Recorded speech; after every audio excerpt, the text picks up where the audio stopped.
Okay guys, I just recorded the full review on my Proto rail and no footage was saved. Of course, I went to my video and it said an error has occurred while trying to film the video. Please try again, and none of it saved. So, I'm going to try this one more time. Alright, let's try this one more time. Okay, here we go. Proto rail 2011. Mine is not all stock. Different top of the feed neck, but the inner feed neck is still the same. Different ASA. Of course, mine takes macroline now instead of the steel hose fitting. And I have a different barrel, but of course we're not reviewing that barrel now. Let me adjust this. 2011 Proto rail. Absolutely love this gun. Now, if you know how to tune it right, lube it right, and if you take care of it, this gun will last you forever. It's lasted me forever, and I'm pretty sure it'll last you forever. Now, my grips are not on all the way because I just, like I said earlier, I just filmed the whole video and it didn't save, so I didn't feel like putting all the screws back in. First things first, grip frame. Exceptional. Love Dye's grip frame. Trigger, nah, don't really like it. Feels cheap, but once you tune it to what you like, it's not that bad. You get used to it. Composite frame, but this upward where the bolt assembly is in your eyes and all that crap, it's metal. Regulator, it's awkward. Don't really like it. It's fat down here, and then it gets skinny, and you have like the little lip right there, kind of like the G5 does. I mean, for what you're paying, it's a pretty nice gun. Really nice budget baller gun. I would buy this over the E1 any day. Now, its main competitor right now still is, always has been, Mini GS, E1, G5, the Proton, although Valken doesn't really sell those, but G5 over this, Mini GS over this over E1, you know the story. I'm not going to be comparing this to any $1,500 guns because this is a $250 gun, although in my opinion it shoots as quiet as a Lux once you know how to tune it right. Once you get your dwell setting, the dwell setting is 40 out of 50. I put mine at 45, lubed crap out of it, put a new barrel on it. It shoots, I mean, it's a very quiet gun once you get rid of that stock barrel. Stock barrel is complete doo-doo. Throw it away, give it to your friend who doesn't know anything about paintball. Sell it for $100 on eBay to someone who doesn't know anything about paintball. You'll be fine. Board on it, it's pretty good for a $250 gun. Can't really complain. Now with the Rise, I know all these people are like, oh, you know, the new Rise is around, why are you reviewing this? Because literally, the Proto Rise is this gun, except it says Rise. They use the same solenoid, they use the same board, they use the same bolt, they use the same eye pipe. The regulator, I don't know, that one might be different. But how do I know this? Because I went on A&S Gear, because I'm smart, and I looked at the parts, and it will say 2011 Proto Whale / Proto Rise BS, whatever it's called.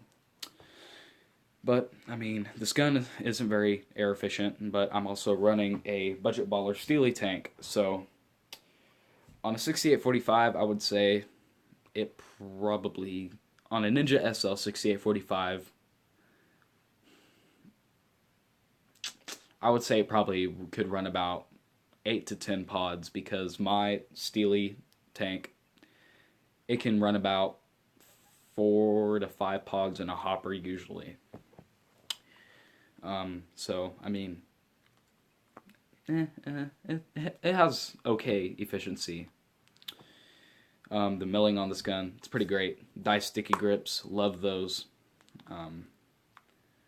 That's pretty much it. Now, let's go into the little basic.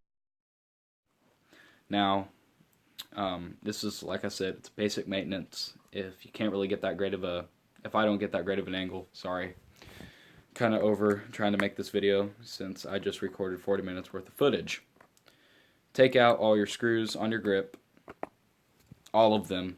Notice I didn't say just one side. Take all of them out and take your whole grip off, because my friend decided to be smart and take off only one side of his grip frame on his, and when he went and he was doing his maintenance, of course, your whole center line, it ripped on him. So this is your pretty much bolt, what am I talking about? Battery holder. Then your little, whatever that is, micro switch thingy majigger. The thing, yeah, you get it. Other side, the rest, or the back of your board, the LED light for your gun. Putting in the battery, it's kind of complicated in my opinion. $250 gun though, can't complain. You just, God, die, please take these out of your guns. I absolutely hate them with a passion. Okay, once you get your battery in, turn on your gun. Now, this light seems pretty bright.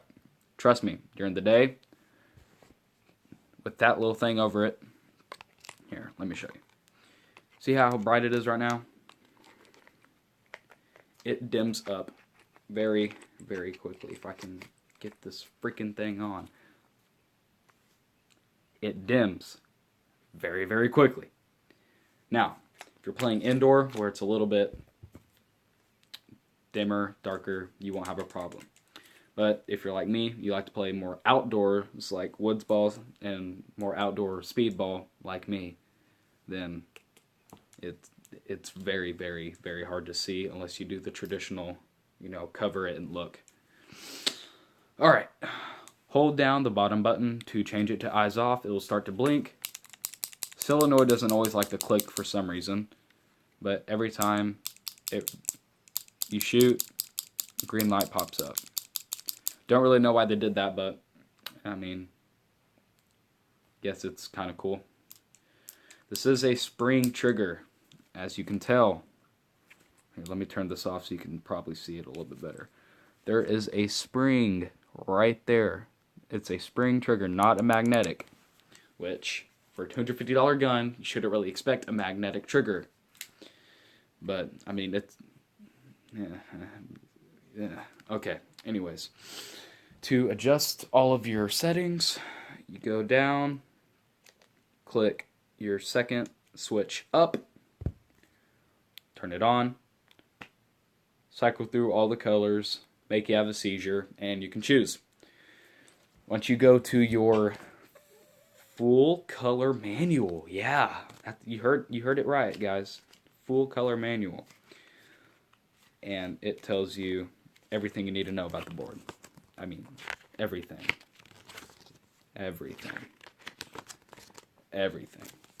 Alright. Green, trigger sensitivity. Red is the dwell. I'm sorry, I don't memorize these. Blue, rate of fire. It goes anywhere from 9.80 to 14.28. So, I mean, meh. And then the firing modes, which has semi, millennium, PSP, full auto, with the first shot safety, which is, I think, really, really cool. Alright, so let's go back to the seizure settings, and we're going to adjust the rate of fire. Now, how you adjust all of your modes. Hold down your trigger. It'll blink to what number you have it on currently. Okay, then you just go from there. 1, 2, 3, 4, 5, 6, 7, 8. Let's put it at 12.9. Or 12.19. It'll cycle through all the colors, and then it goes back to the green, which means it's saved. So it'll go back to the trigger sensitivity, and then you can change whatever else you want to change. Let's see what my trigger and then change the trigger sensitivity, all that crap, it's the exact same. So I have it on 5 out of 20. We'll just put it back at 5 because that's what I like. See? It cycles through all the colors, and then it goes back to the original that it's on. Now, once you're done, don't turn it off.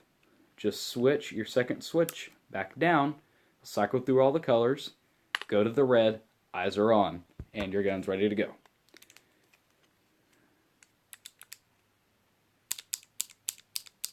Eyes are pretty decent. I mean, can't complain.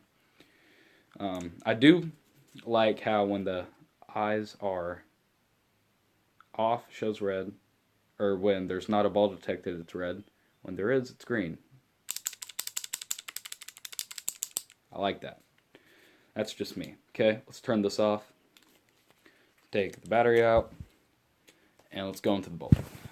Now, bolt, it's a very, I mean, it's a somewhat simple bolt. In my opinion, I mean, I've worked on very many guns before, so this bolt's not that hard. Now, you want to sit here, you want to unscrew it, and if you sit here like the first time I did, when I took this thing apart, and you just keep unscrewing it and unscrewing it, it won't come out. Got to grab it, pull on it. No, this is not your entire bolt assembly. Get something that you can push the rest of the bolts out with, grab it, boom, there you go. Then, of course, you know the average, lube this, lube that, blah, blah, blah. Lube all of your O-rings. You need to lube this. I can't remember what this is called now. Wow, I feel really stupid. Your bolt slide, whatever you want to call it. You need to lube that always, every time. Wipe it off with the old, or wipe off the old, put on the new. Okay? Then, after you lube all of your O-rings, including that little black one that hides right there, simply grab it, drop it, push it, and screw it.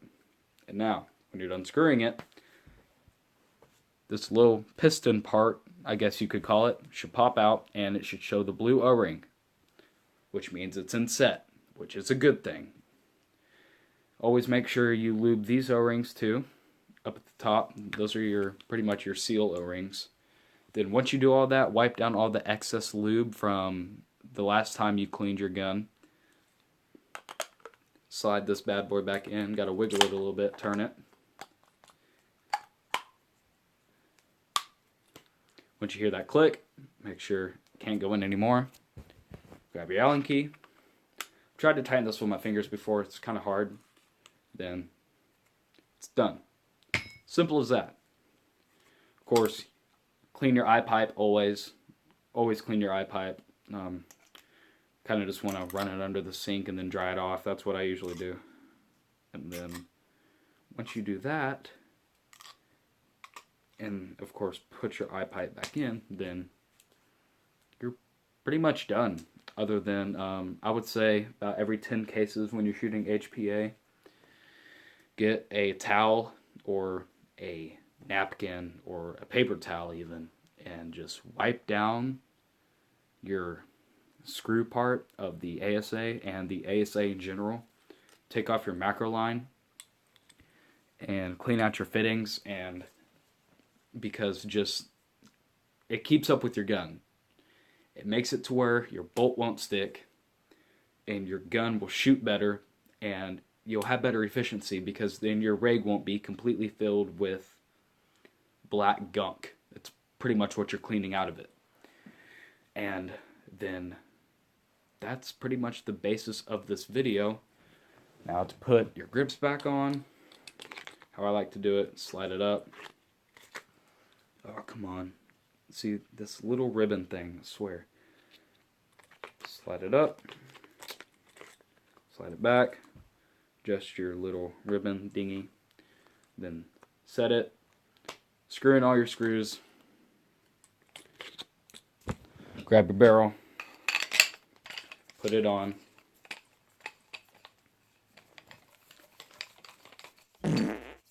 and then you are done. Slide it in your gear bag, or take off your barrel, put it in your gun bag, keep on the barrel, put it in your exalt gun bag, or whatever it is. And that is the basis of the whole video.